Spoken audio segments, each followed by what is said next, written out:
Red Bull have signed Sergio Perez for 2022, but why did they not consider Pierre Gasly? Is Perez, in their eyes, a better driver than Pierre Gasly? Well, let's discuss.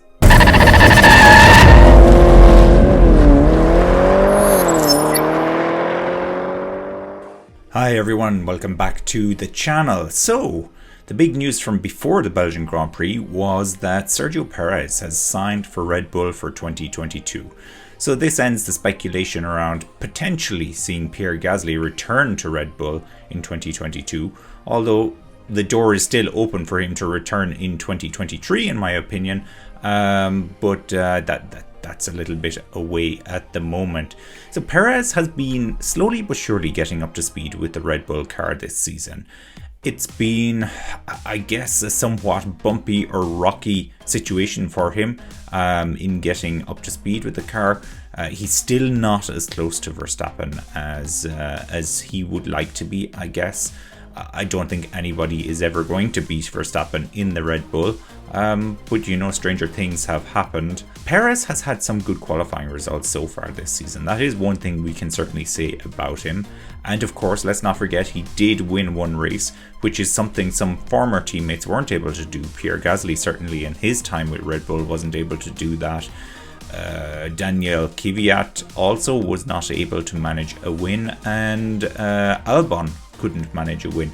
Although you can argue that Albon was unlucky with those two tangles he had with Lewis Hamilton. He could have potentially won those two races, but then again there are a lot of ifs and buts in Formula 1, so we can't really go down that route. But there comes the big question now. Why did Red Bull sign Sergio Perez over Pierre Gasly? Do they consider that Perez is better than Gasly?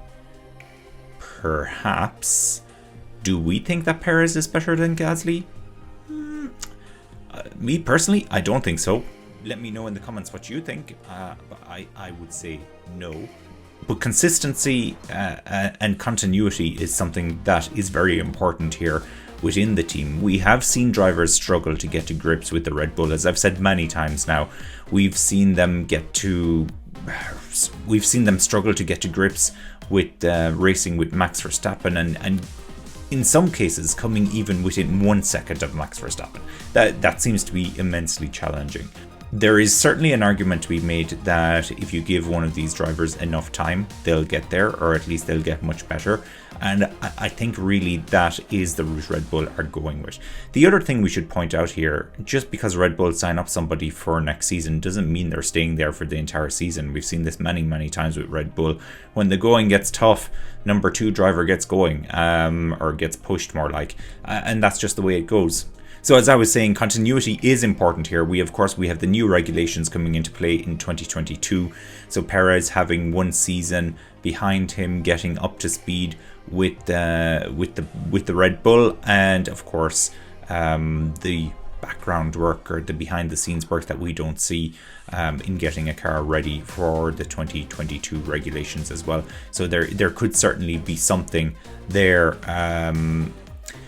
Does not really, in that regard, it does not really make sense to bring in a new driver that needs to get up to speed. So Gasly does have a certain amount of positives that would go for him. Okay, firstly, we've seen that he seems to be supremely consistent these days in what he can do with AlphaTauri. Of course, he won a race last season as well, so a lot of that does stand to him. He also drives a car which also has the Honda engine, but he hasn't been working closely with that Red Bull team over the last season like Perez has. So I guess the experience that Perez brings as well in terms of a car setup, and especially with new regulations coming in place, Perez has been around for regulation changes before. This is more than likely all behind this. The big question is, should Mercedes use the same rationale and keep Valtteri Bottas? There's the $1 million question. I think we're going to find out very soon what the deal is with Bottas and George Russell, of course, who will be the number 2 driver with Mercedes. Toto Wolff has said it will be September, I believe, when we find out. And it does seem like, as he has stated during the Belgian Grand Prix, that they just need to figure out what they're doing with both drivers next season. To me, that says that whoever is not driving for Mercedes next year, they need to figure out what their seat will be for next year, and they certainly need to be in Formula 1, so that's interesting. So let's come back to Pierre Gasly again for a second.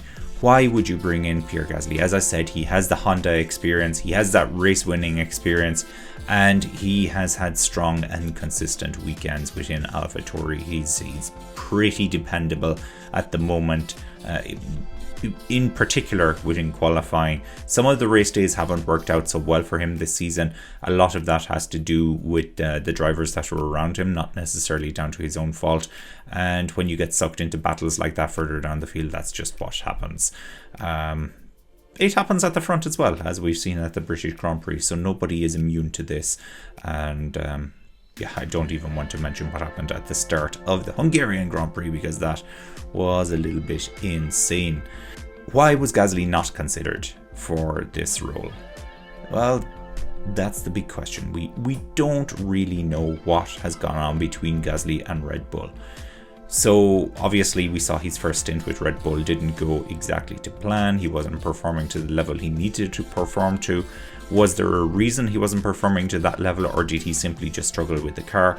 We probably won't know for a very, very long time until he retires from Formula 1 and releases a book and we find out all about it. But there are rumblings and rumours that, you know, there was something more to that.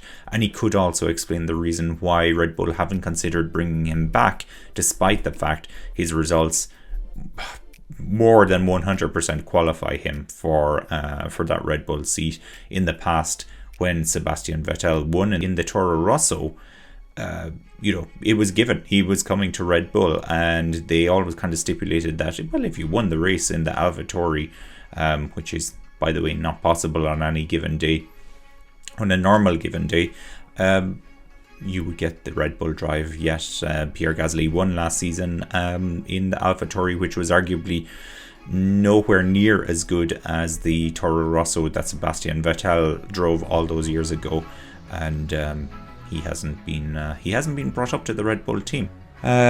So is there really any hope of Pierre Gasly in the Red Bull in 2023? I can't call it. I can't call it. I have no idea what's going on there with Red Bull, but I really feel like this is a Carlos Sainz situation. Red Bull need to do something soon about Pierre Gasly, or they're going to lose him to another team. Potentially in 2023, he goes to Alpine to replace Fernando Alonso. That for me seems like the most likely move. And we've heard certain rumours as well that Williams are interested in signing him up. Now, how good Williams will be next season remains to be seen as well. With the new regulations, it's the great equaliser in a sense that a lot of the bottom teams could be a lot further up the grid next season. And we wait to see. So let me just summarise it.